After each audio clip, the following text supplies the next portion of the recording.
안녕하십니까?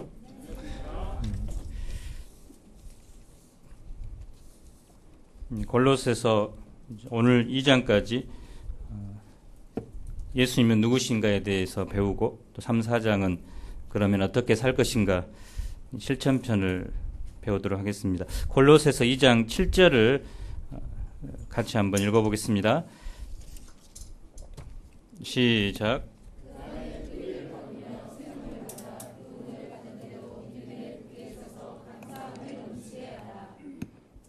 레오나르도 다빈치가 그린 최후의 만찬일에 관한 이야기가 있는데요.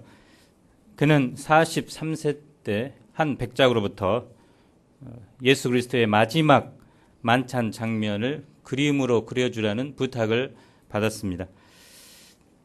그래서 3년 동안 심혈을 기울여서 유명한 최후의 만찬 그림을 완성했습니다. 이 그림은 중앙에 예수님이 계시고 그 양옆으로 제자들이 있습니다. 본래 처음 그림에는 예수님이 오른손으로 컵을 들고 계셨는데 지금 그림에는 사라졌습니다. 이유가 있는데요. 다빈치가 작품을 완성할 무렵 한 친구가 그 그림을 보고 예수님의 모습이 참으로 아름답구나 했으면 좋았는데 예수님이 들고 있는 저 컵 꼭 진짜같이 잘 그렸네라고 작품 평을 했습니다. 이 말을 듣자마자 다빈치는 예수님보다 더 중요한 것은 없어야 돼 하고 그랬던 컵을 지우고 예수님의 팔이 가만히 탁자 위에 올라가 있는 현재의 모습으로 수정을 했습니다.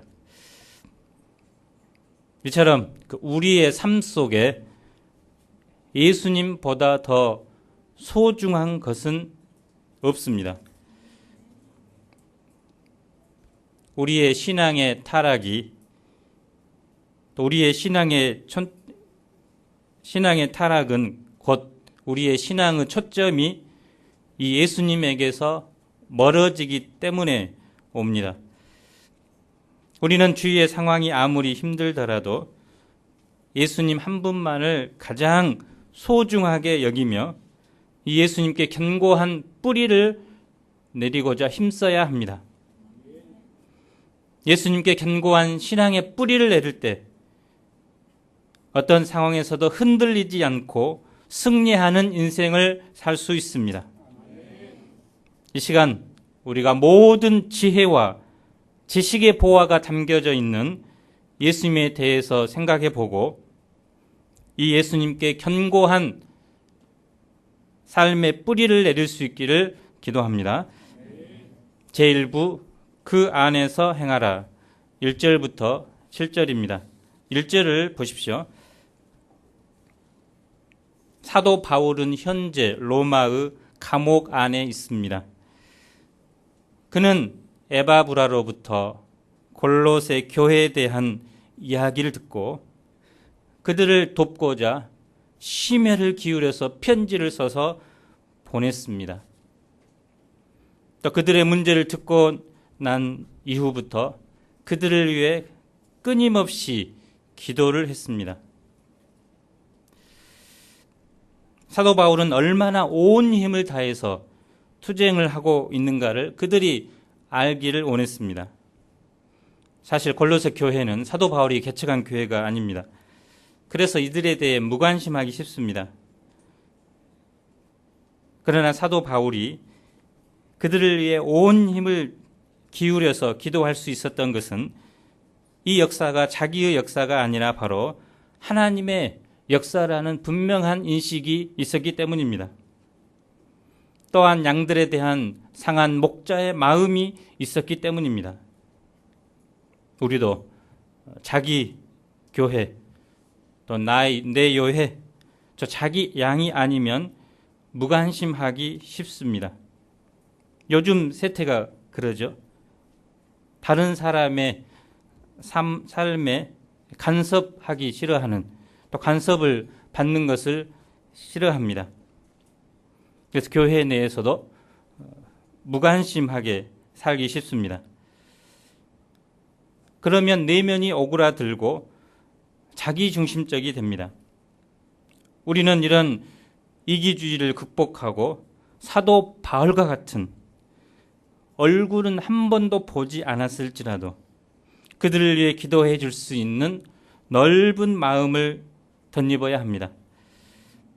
우리가 파송한 선교사님들을 위해서 간절히 기도할 뿐만 아니라 또 다른 곳에서 파송한 선교사님을 위해서도 또 오늘 이후에 우리 이민석 선교사님이 선교보고를 할 것인데요. 또 이분을 위해서 우리가 간절히 기도하는 폭넓은 사람들이 되어야 합니다. 바울의 구체적인 기도 제목이 무엇일까요? 2절을 보십시오. 이는 그들로 마음의 위안을 받고 사랑 안에서 연합하여 확실한 이해의 모든 풍성함과 하나님의 비밀인 그리스도를 깨닫게 하려 함이니. 바울은 당시 교회에 틈타고 있는 이단 사상들로 말미암아 분열의 아픔을 겪지 않고 서로 위로하고 또 사랑 안에서 하나 되기를 간절히 기도했습니다.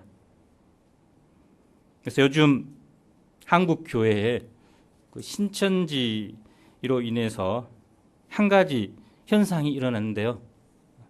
교회에 처음 온 초신자들에 대한 바라볼 때 이제 의심의 눈초리로 바라본다는 것입니다. 또 와서 열심히 하면, 처음부터 열심히 하면 그런 사람들을 또 의심의 눈초리로 바라보기 쉽습니다. 예전에는 안 그랬는데 신천지로 인한 교회의 풍속이 바뀌고 있는 것입니다. 그래서 분열의 아픔을 겪고 또 이로 인해 상처를 받기 때문에 처음부터 그 싹을 잘라버리고자 초신자들이 와도 이제 무관심하고 관계를 맺지 않고자 합니다. 또 사도 바울은 풍성한 이해력이 생겨서, 그래서 영적인 통찰력이 생겨서 거짓 사상들을 통찰할 수 있도록 기도합니다. 무엇보다 궁극적으로는 하나님의 비밀인 그리스도를 올바로 깨달아 알기를 기도했습니다. 사도 바울이 볼 때 골로새 성도들이 거짓된 이단 사상과 철학에 흔들리고 있는 근본 요인이 바로 그리스도를 올바로 알지 못하기 때문입니다. 초대교회부터 지금까지 대부분의 이단들은 바로 올바른 그리스도관을 갖지 못한 것입니다. 사실 오늘날도 많은 사람들이 믿음으로 살다가 순간순간 흔들리고 헤매는 것은 신앙의 핵심인 그리스도를 잘 알지 못하기 때문입니다. 그래서 우리는 양들에게 또 리더들에게 바로 이 그리스도가 어떤 분인가를 분명하게 가르치고 또 그분을 위해 자신의 삶을 헌신하도록 기도해야 하는 것입니다. 골로새 성도들이 알아야 할 예수님은 그러면 어떤 분일까요? 우리 다 같이 3절을 한번 읽어보겠습니다. 시작.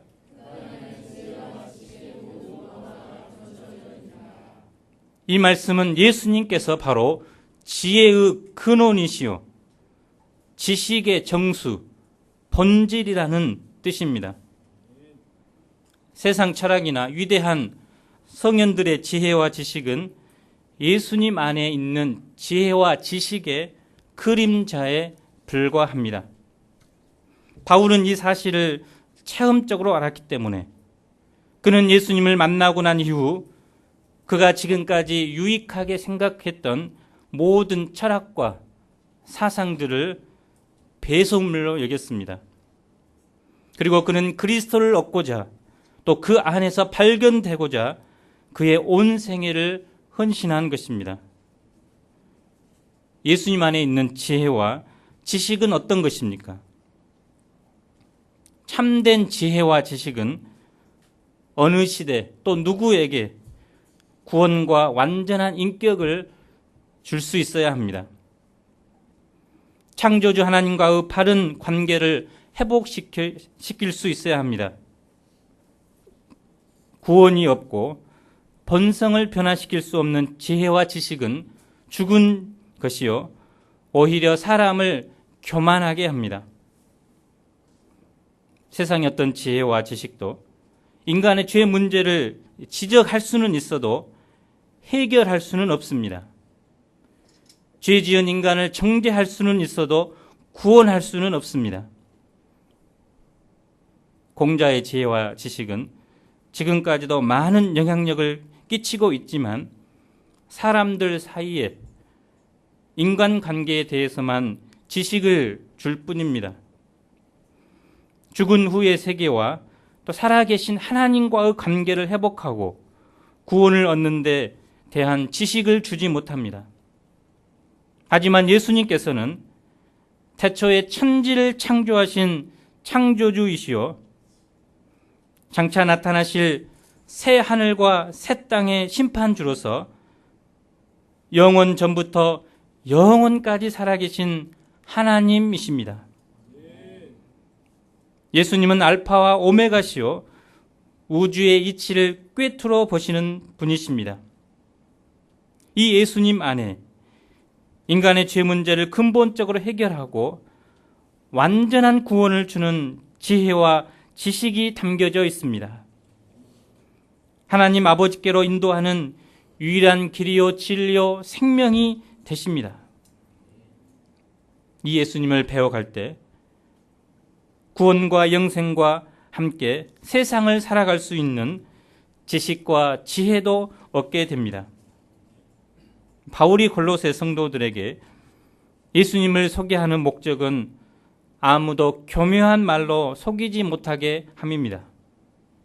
교묘한 말은 얼핏 듣기에는 그럴듯하지만 실제로는 거짓말을 말합니다. 이런 그럴듯한 말들이 우리를 속일 수 있습니다. 이런 말에 속아 그리스도를 떠나면 진주를 팔아서 배설물을 사는 것 같이 어리석은 일이요 결국은 멸망의 길을 가게 됩니다. 바울은 육신으로는 그들과 떨어져 있었지만 심령으로는 항상 함께 있어 그들이 믿음 위에 굳게 서 있는 것을 기뻐했습니다. 6절을 보십시오. 함께 읽어보겠습니다. 시작.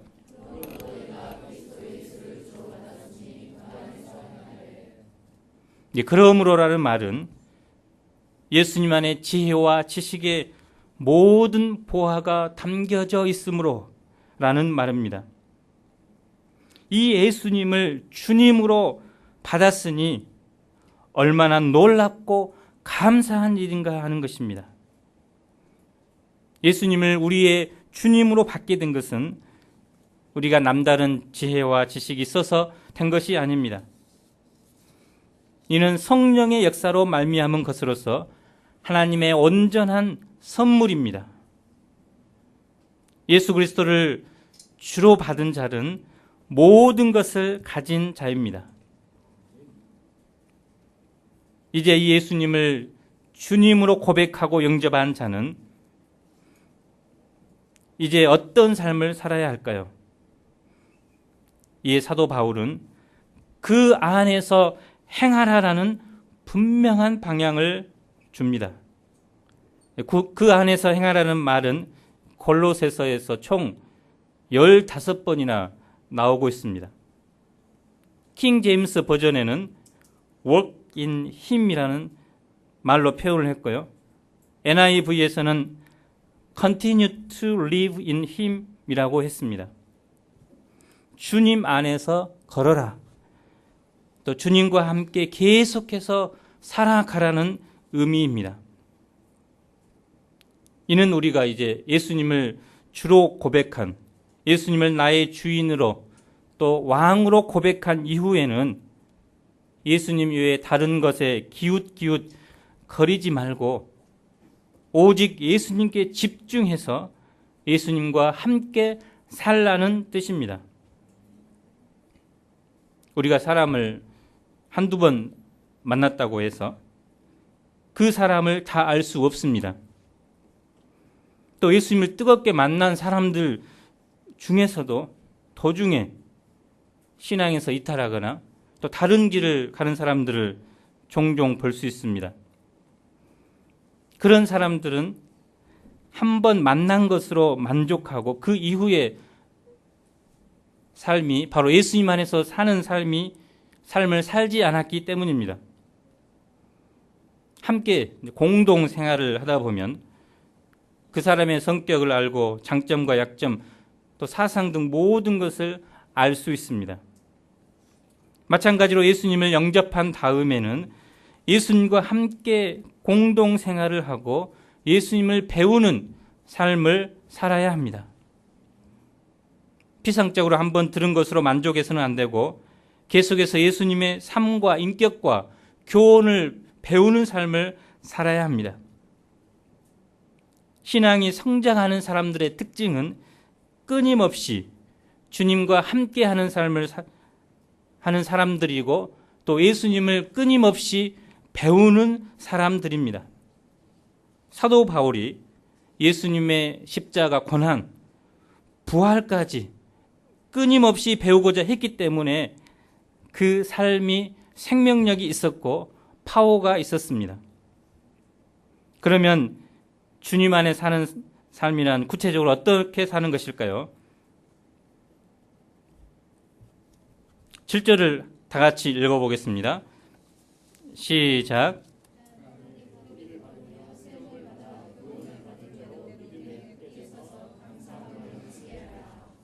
첫째로 그 안에 뿌리를 박는 삶입니다. 나무가 좋은 땅에 뿌리를 깊이 내리면 계속해서 영양분을 받아 거목으로 성장하여 풍성한 열매를 맺습니다. 사막에서 자라는 사구아로라는 선인장이 있는데 이 선인장은 무려 130도나 되는 뜨거운 날씨 속에서도 열매를 맺는다고 합니다. 이는 이 선인장이 사방으로 15 내지 20m나 되는 뿌리를 뻗치고 있기 때문입니다. 유대의 뜨거운 광야에서도 유일하게 죽지 않고 살아남아 열매를 맺는 나무도 뿌리가 깊기로 유명한 시띠나무라고 합니다. 이 열매를 맺는 나무는 이같이 뿌리가 깊은 나무는 강한 비바람이 몰아쳐도 넘어지지 않고 시냇가에 심은 나무처럼 사시사철 잎이 푸르고 시절을 쫓아 열매를 맺게 됩니다. 우리가 예수님께 뿌리를 박는다는 것은 이런 나무와 같이 항상 예수님과 깊은 인격적인 관계를 맺고 예수님으로부터 생명력과 영양분을 공급받아서 해가 다르게 성장하는 것을 의미합니다.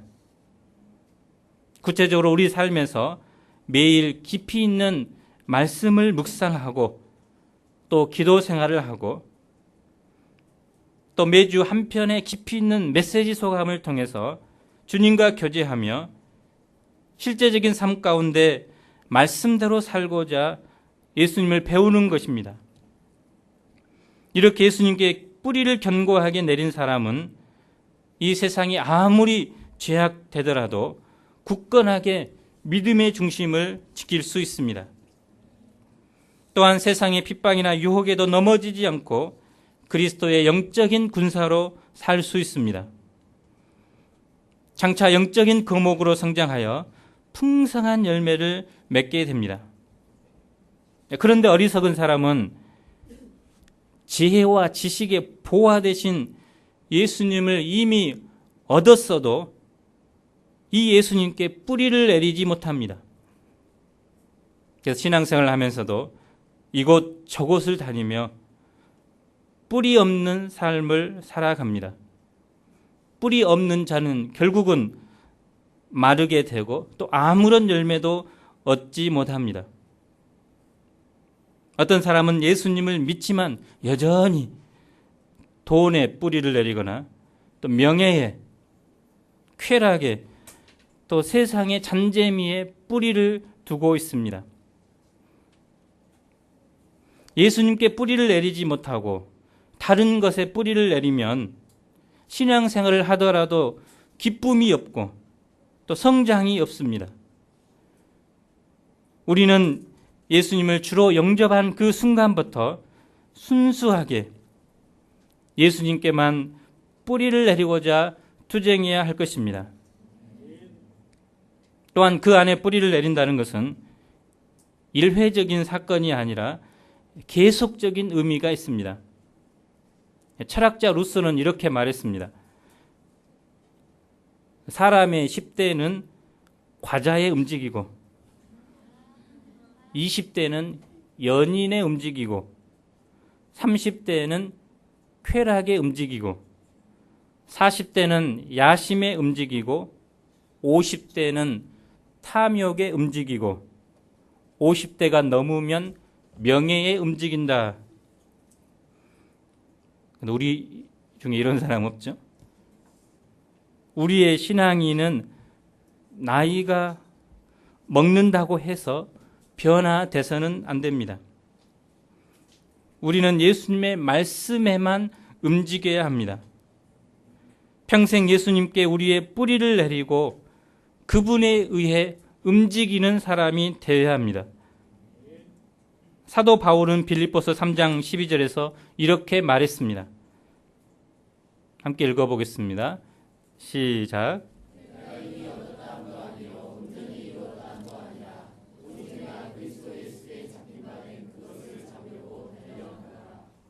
사도 바울은 평생 주님께 뿌리를 내리는 삶을 통해 영적인 거목으로 성장하여 많은 생명의 열매를 맺게 되었습니다. 그러므로 예수님만이 평생 우리가 인생의 뿌리를 내릴 수 있는 유일한 분이 되십니다. 둘째, 세움을 받아야 합니다. 세움을 받는다는 뜻은 원어에 보면 현재 분사형으로서 예수 그리스도를 주로 영접한 사람은 이제 예수님을 건물의 기초로 삼고 그 기초 위에 계속적으로 신앙의 집을 지어야 한다는 것입니다.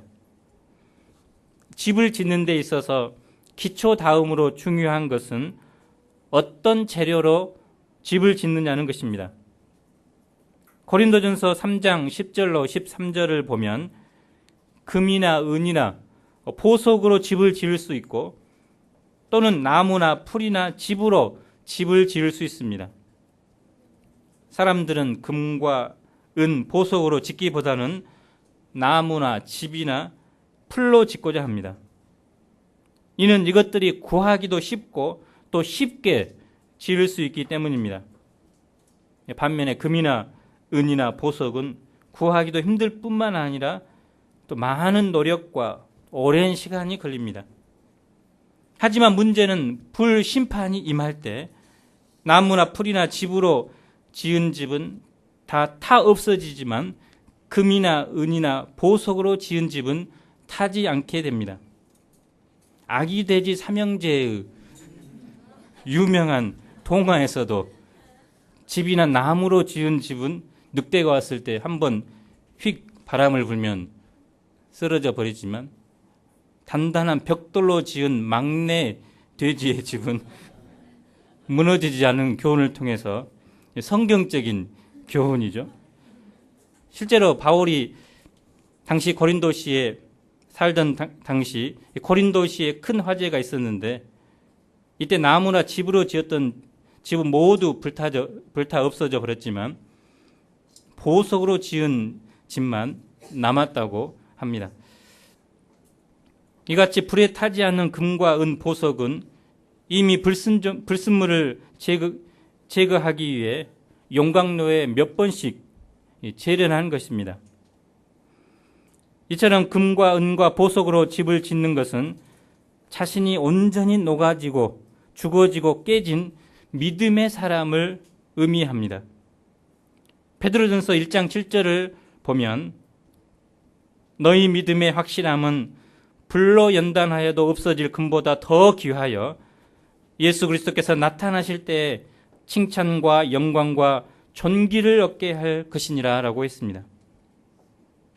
이 말씀처럼 우리의 믿음은 십자가의 고난과 희생과 훈련을 통해 순수하게 되고 견고하게 됩니다.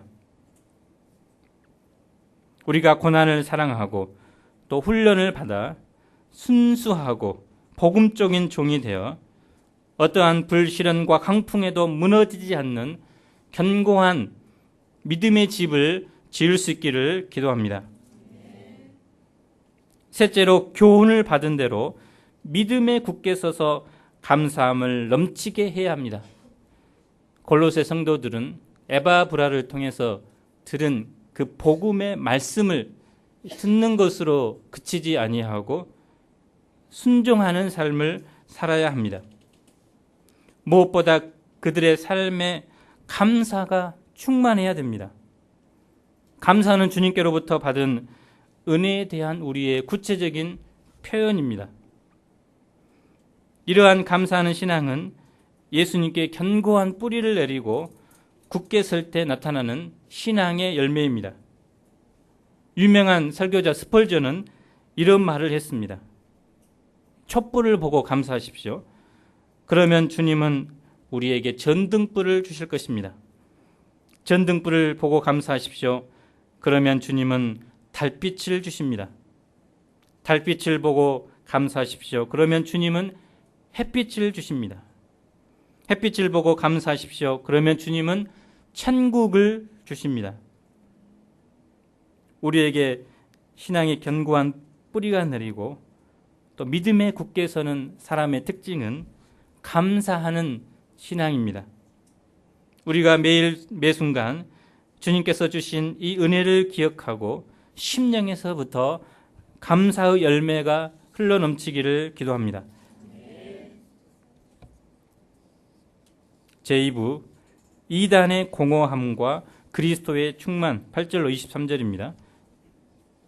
사도 바울은 이제 골로새 교회에 침투한 이단 사상과 거짓 가르침들을 반박하며 하나님의 신성이 충만하신 예수님에 대해 증거합니다. 당시 골로새 교회에 침투한 이단은 크게 영지주의와 유대율법주의, 천사숭배와 금욕주의입니다. 첫째로 영지주의에 대한 경고. 8절을 함께 읽어보겠습니다. 시작.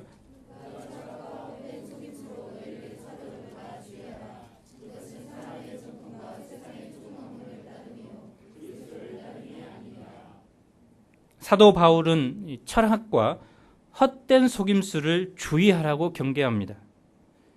철학과 헛된 속임수의 좀 더 정확한 표현은 헛되고 속이는 철학이라고 할 수 있습니다. 본래 철학이란 말은 필로, 사랑이라는 말과 소피, 지혜라는 말이 결합되어 있는 지혜를 사랑하는 것이라는 아주 좋은 의미를 가지고 있습니다. 철학은 인간의 이성을 사용해서 참된 지혜를 추구하고 절대적인 가치를 얻고자 시작되었습니다. 하지만 사람들은 이 철학을 인본주의의 도구로 이용하기 시작했습니다. 그래서 인간의 이성을 최고의 위치에 올려놓고 그 이성으로 하나님을 부정하고 또 우주와 인간에 대해서 그럴듯한 이론을 제시했습니다. 인류의 역사 속에서 인생의 참 진리, 또 구원과 영생, 또 인간의 내세에 대해 잘못된 길을 제시하는 헛되고 속이는 것에 불과한 철학 사조들이 끊임없이 일어났다가 사라졌습니다.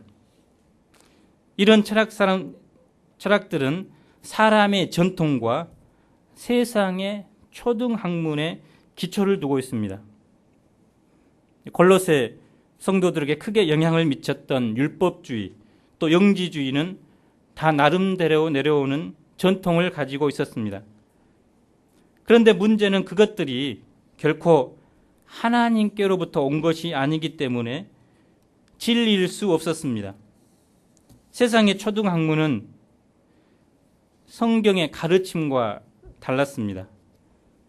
또 고등학문을 추구했던 바울이 볼 때 그것들은 지극히 세속적이고 기초적이고 초보적인 원리에 불과했습니다.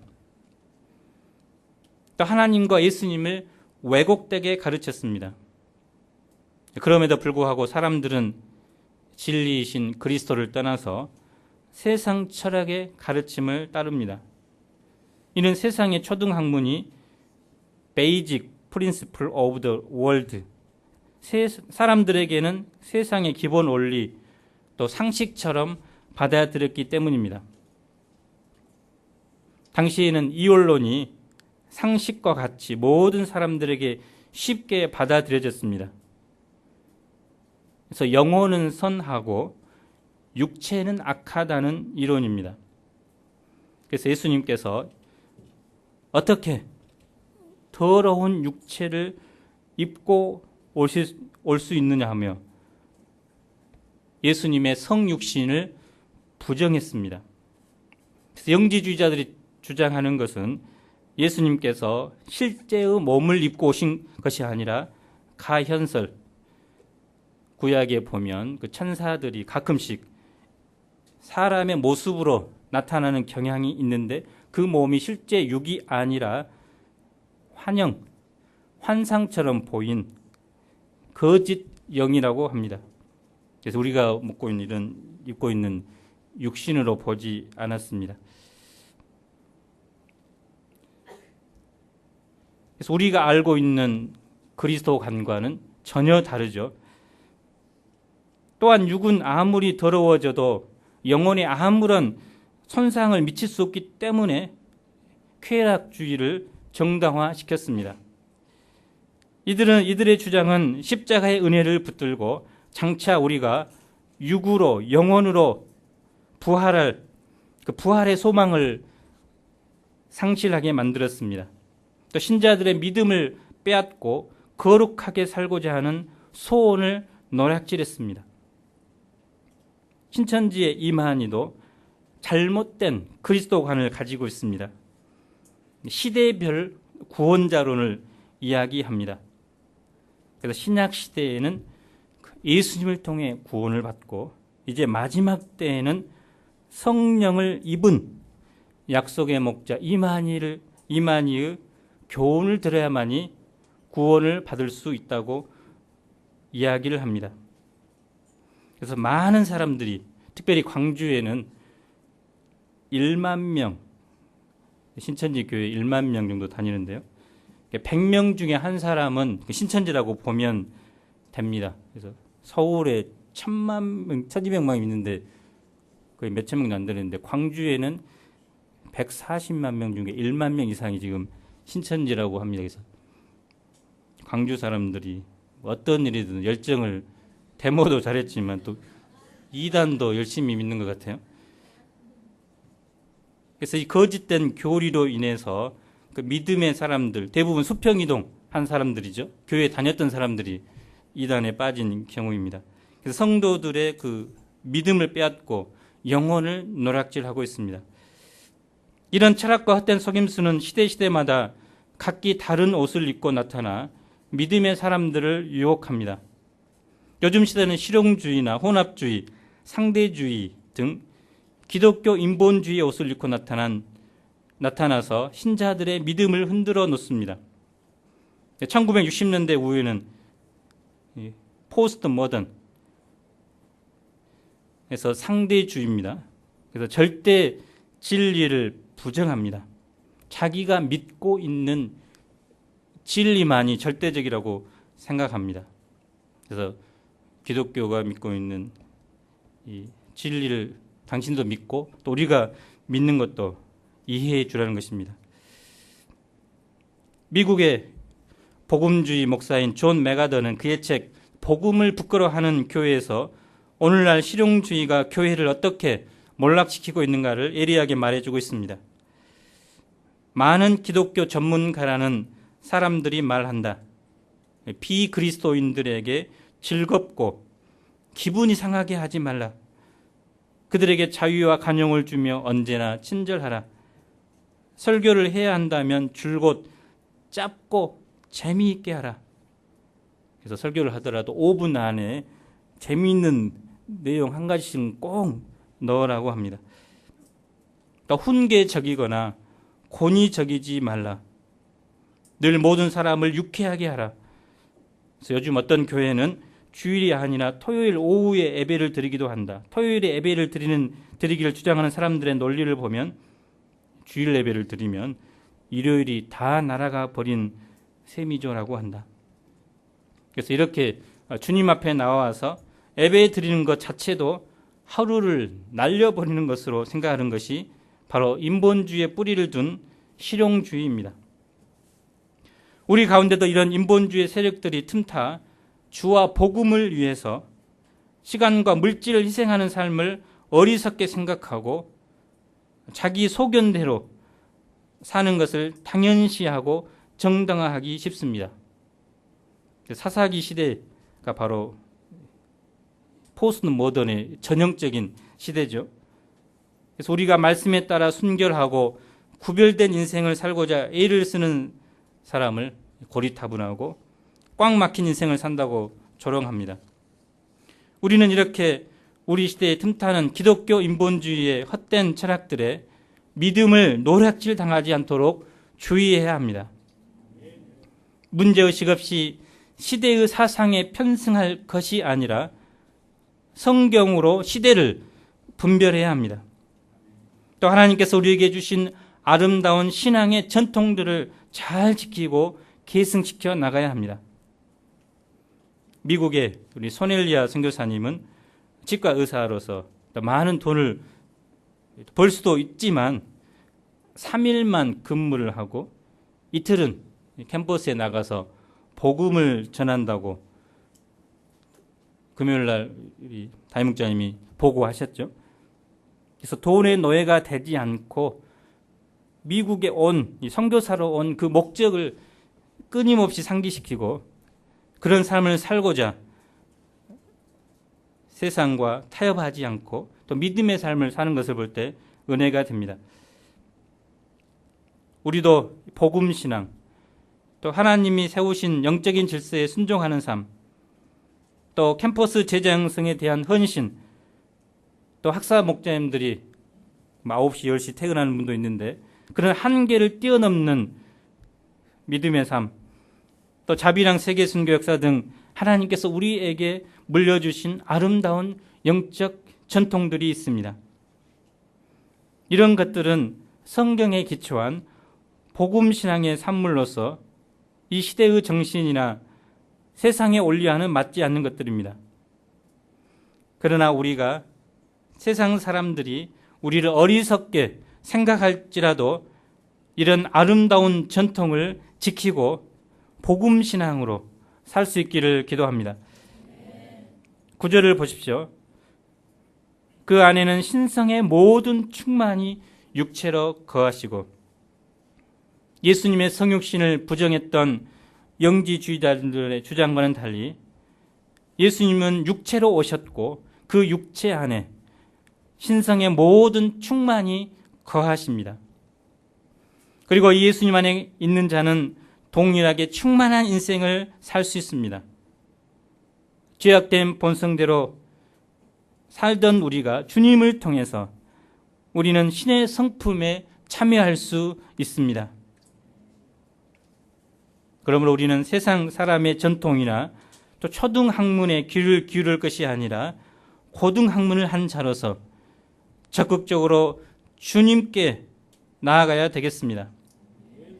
둘째로 율법주의에 대한 경고 11절로 17절입니다. 11절을 보십시오.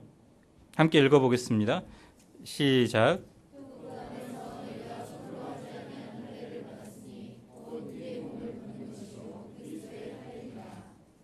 우리는 구약시대의 사람들처럼 손으로 할례를 받지 않고 그리스도의 할례 곧 세례를 받았습니다. 그리스도의 할례란 예수 그리스도께서 나의 죄를 위해서 십자가에 대신 죽으신 것을 믿으면 그 순간 그리스도와 연합되어진다는 것입니다. 그렇게 되면 우리는 그리스도께서 십자가에 죽으셨을 때 우리의 죄도 함께 죽고 그리스도께서 부활하셨을 때 우리도 새 사람으로 살아납니다. 구약율법에 의하면 우리는 심판받아 죽을 죄인이라는 명백한 기록이 있지만 십자가를 믿는 순간 이 파일들은 모두 삭제됩니다. 그리고 다시 백업이나 복원시킬 수 없습니다.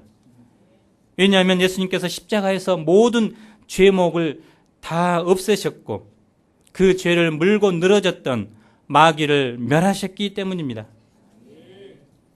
또 우리는 먹고 마시는 것, 절기, 초하루나 안식일을 이유로 누구든지 우리를 비판하지 못하게 해야 합니다.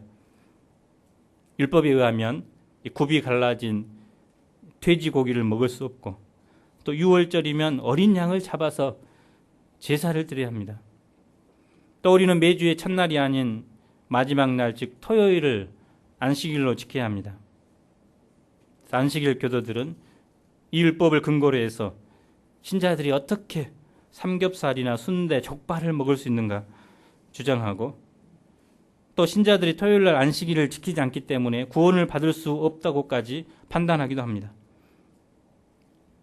그렇다면 우리는 무슨 근거로 구약에 기록되어 있는 이 모든 율법들을 지키지 않아도 됩니까?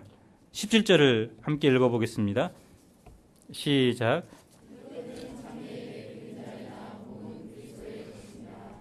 구약의 율법들은 그림자에 불과합니다.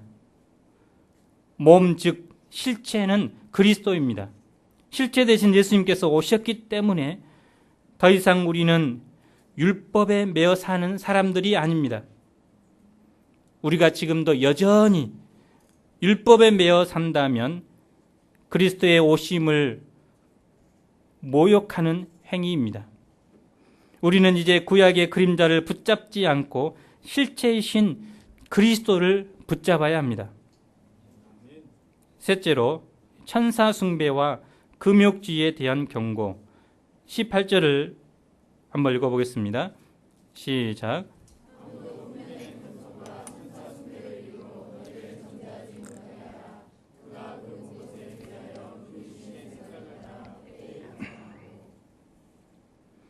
천사 숭배자들은 사람이 지극히 높으신 하나님을 직접 섬기는 것은 교만이라고 생각하고 하나님과 사람 사이에 중보 역할을 하고 있는 천사를 숭배해야 한다고 주장했습니다. 이러한 천사 숭배 사상은 오늘날로 말하면 신비주의라고 할 수 있습니다. 물론 기독교는 체험의 종교입니다. 하지만 기독교는 체험의 종교 이전에 계시의 종교입니다. 하나님은 하나님을 보여주시기 위해서 말씀으로 자신을 계시해 주셨고 그리고 예수님을 통해서 자신을 온전히 보여주셨습니다. 참된 신앙인은 바로 이 신앙의 기초를 하나님의 말씀에 두는 사람입니다. 그래서 우리나라를 흔히 신비주의의 천국이라고 이야기합니다. 한국에 온 헐버트 선교사는 한국 사람을 가리켜 이렇게 말했습니다.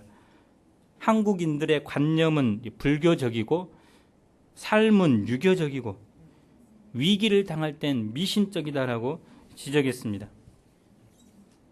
그의 말대로 요즘도 누가 하나님의 계시를 받았다 하면 무조건 교주로 믿고 따릅니다. 대부분 교주는 바로 하나님의 특별한 계시를 직접 받았다고 합니다. 근데 증인은 자기 혼자밖에 없죠. 그래서 어떤 사람은 자신은 하나님의 능력을 받아서 병을 고치고 귀신을 쫓는 것은 물론이요, 심지어는 이제 전자제품도 기도로 고친다고 말하고 있습니다. 이외에도 말씀보다도 꿈을 통한 환상, 기적, 은사 등만을 따르는 신비주의도 있습니다. 물론 하나님은 우리에게 꿈으로 또는 다른 사람의 간증으로 또는 환상으로 말씀하실 수 있습니다. 또 여러 능력이나 은사들을 통해서도 역사할 수 있습니다. 그러나 중요한 것은 우리의 눈으로 무엇을 보고 귀로 들은 것을 하나님의 말씀보다 더 중요하게 생각하고 신뢰한다면 이는 곧 신비주의인 것입니다. 우리는 오직 하나님의 말씀을 붙들고 그 말씀을 소중히 여기며 예수 그리스도를 붙들어야 합니다. 말씀을 붙들 때 하나님께서 그런 신비의 역사도 나타내십니다. 만약 우리가 예수 그리스도를 붙들지 않는다면 마치 우리 몸에서 가장 중요한 머리가 없는 것과 같습니다. 사람이 죽고 사는 것은 뭐 팔다리가 몇 개 있느냐 없느냐가 아니라 머리가 있느냐 없느냐에 달려 있습니다. 우리는 중요하지 않는, 머리보다 중요하지 않는 다른 것에 붙들고자 몸부림치기보다 머리 대신 예수님을 붙들고자 몸부림치는 삶을 살아야 되겠습니다. 마지막으로 20절부터 23절은 금욕주의에 대한 경계입니다. 금욕주의자들은 이런 캠페인을 합니다. 육체의 욕망을 제어하기 위해서 붙잡지도 말고 맛보지도 말고 만지지도 말라. 그래서 모든 것들을 이제 부정했습니다. 유대교에서도 SNF파는 세상의 모든 욕망을 끊고 엄격하게 계명을 지켰습니다.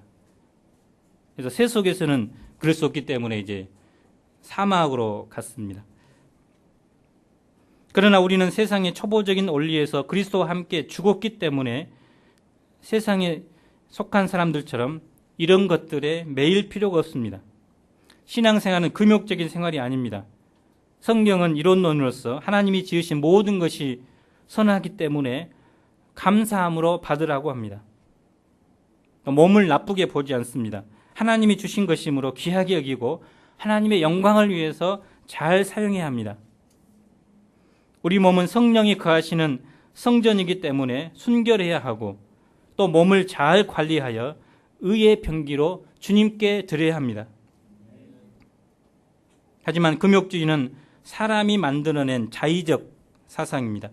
꾸며낸 경건, 또 거짓된 겸손과 몸을 학대하는데 지혜 있는 것처럼 보이지만 육체의 욕망, 죄의 소욕을 이길 수 있는 힘은 없습니다. 그래서 모 목자님이 젊은 시절 안목의 정령을 극복하고자 안경을 벗고 다니다가 전봇대에다 회생을 하고 그런 투쟁을 했지만 끊임없이 솟아나는 내면의 죄의 소욕을 이길 수 없다고 고백했습니다. 죄의 소욕을 이길 수 있는 것은 적극적으로 우리의 몸과 영혼을 의의 병기로 주님께 드리고 헌신하는 삶을 살 때 가능합니다. 결론적으로 예수님은 하나님의 비밀로서 그 안에 지혜와 지식의 모든 보화가 감추어져 있습니다. 또한 그 안에 신성의 모든 충만이 육체로 거하십니다. 우리는 이 예수님을 이제 주님으로 고백하고 받은 자로서 그 안에서 행해야 합니다. 예수님 안에 우리의 분명한 신앙의 뿌리를 내리고 그 안에서 성장하며 그 안에서 열매를 맺는 삶을 살아야 합니다. 우리가 예수님 안에 거하고자 투쟁함으로 세상의 그릇된 사상들로부터 미혹받지 않고 예수님이 원하시는 풍성한 열매를 맺는 삶을 살기를 기도합니다. 7절을 다 같이 읽어보겠습니다. 시작. 그 안에 뿌리를 박으며 세움을 받아 교훈을 받은 대로 믿음에 굳게 서서 감사함을 넘치게 하라.